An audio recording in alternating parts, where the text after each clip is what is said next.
Social media was supposed to make us social, but in the past couple of years, I've discovered that the more people use it, the more antisocial they've become, which convinces me that social media stopped being social a long time ago, and you cannot afford to compare my highlight reel and stories to the reality of mundane life.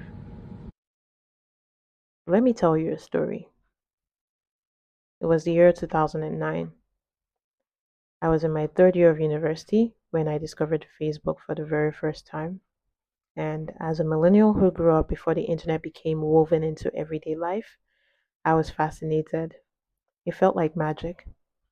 I'd gotten my first phone when I was 19 years old, and at the time, I was still discovering there was more you could do with a phone than make calls or send text messages.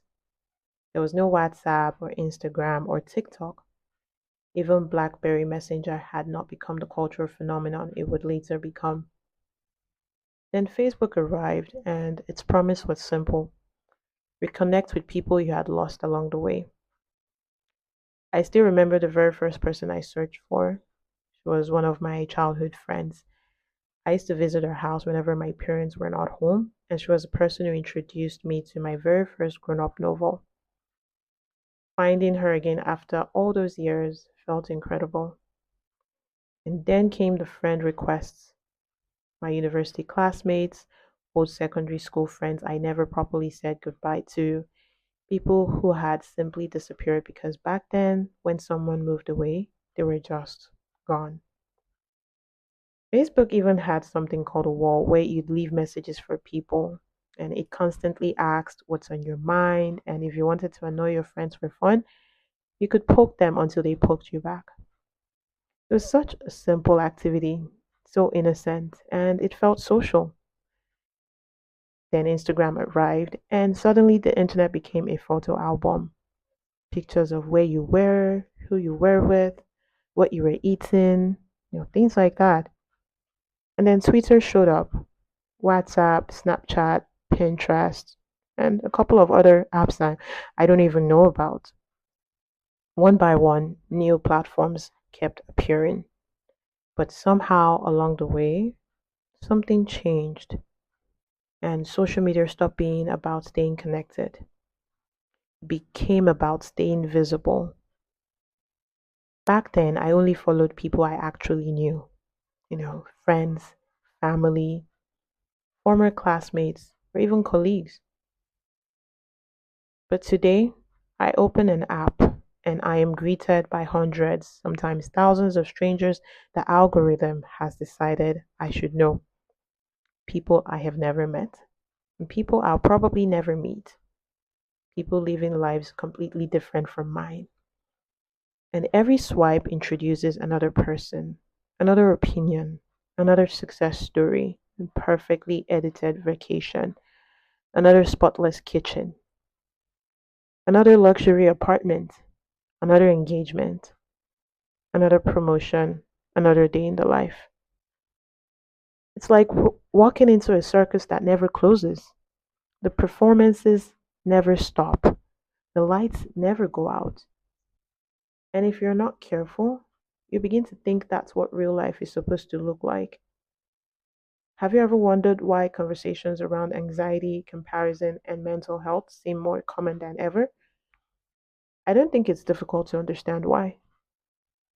Social media feels like a giant virtual reality game where everyone logs in wearing an avatar, everyone performs a version of themselves. Some spend hours filming a 30-second video, while others edit, color grade, retake scenes, rewrite captions, and carefully curate every post to satisfy an algorithm.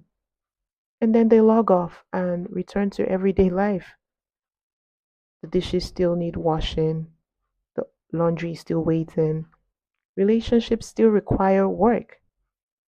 And you know what hurts? Some people are still lonely and grieving. Some are anxious and some are wondering what they're doing with their lives.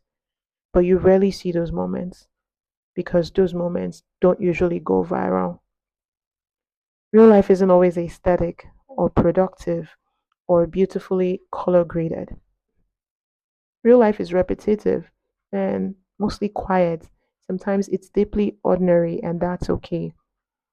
The danger begins when we compare our real lives to someone else's edited highlights. Imagine feeling like you're behind because of a 30-second video.